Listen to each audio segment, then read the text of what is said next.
আমার সারসিনার তালাই হুজুর নিসারউদ্দিন আহমদ রহমাতুল্লাহ আলাইহি, তিনি আমাদের দক্ষিণ অঞ্চল পটুয়াখালী এলাকায় সফরে রওনা করলেন। ঠিক এমনি সময় ফুরফুরা থেকে একজন মেহমান সারসিনা দরবারে হাজির।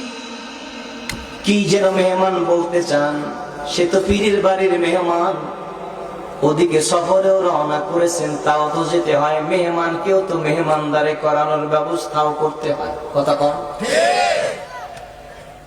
সময় কম, তাই মেহমানকে বললেন, বাবাজি আপনি আমার সঙ্গে সফরে রওনা করেন, চলেন সফরে চলেন।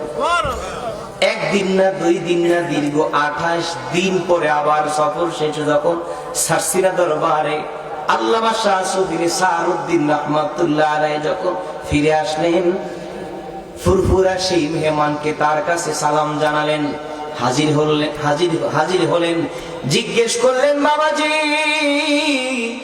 আপনি আমার দরবারে এসেছিলেন অনেক দিন আগে, আমি আপনাকে সফরে নিয়ে গেলাম, কি কথা আমি আপনার কথা শোনার সুযোগ হয়নি, আমার ব্যস্ততার কারণে সুযোগ হয়নি, আমি আপনার সেই কথা শোনার জন্য আমি আপনাকে আমার কাছে সালাম জানালাম। এবার মেহমান দু চোখের পানি ছেড়ে দিয়ে নিসারউদ্দিন রহমাতুল্লাহ আলাইহির সামনে বসে বলতেছেন, হুজুর আমি যেই জন্য এসেছিলাম সেই সমাধান তো আমি পেয়ে গেছি।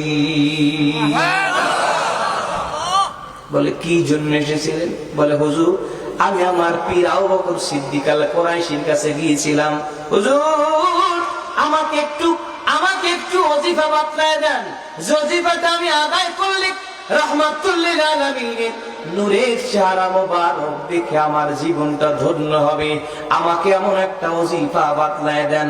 হুজুর আমাকে কিছু বললেন না, শুধু একটা কথাই বলে দিলেন, যাও বাবা বাংলাদেশের বরিশালের সারসিনার আগের নাম ছিল মাগুরা, নাম কি ছিল?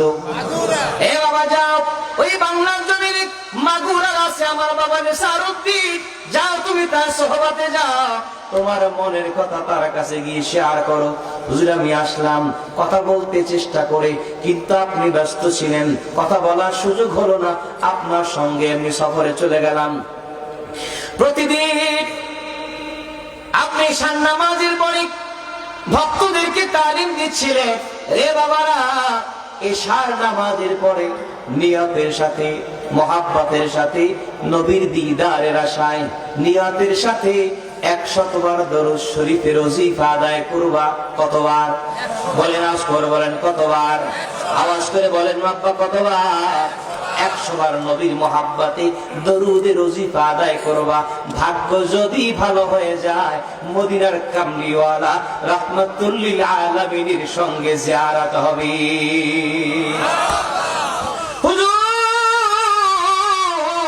আমি আল্লাহ পাকের কসম করে বলি, সফরের ভিতরে ওই 28 দিন এশা নামাজের পরে আপনার নির্দেশ মোতাবেক আপনার সোহবতে বসে আমি নবীর প্রেমে 100 বার দরুদ শরীফ ওজিফা প্রতিদিন আদায় করেছি। মালিকের কসম, প্রতিদিন ওজিফার ভিতরে দরুদ শরীফ পড়তে পড়তে মদিনার কামলিওয়ালা রাসূলুল্লাহর সাথে আমার জিয়ারত হয়ে গেছে।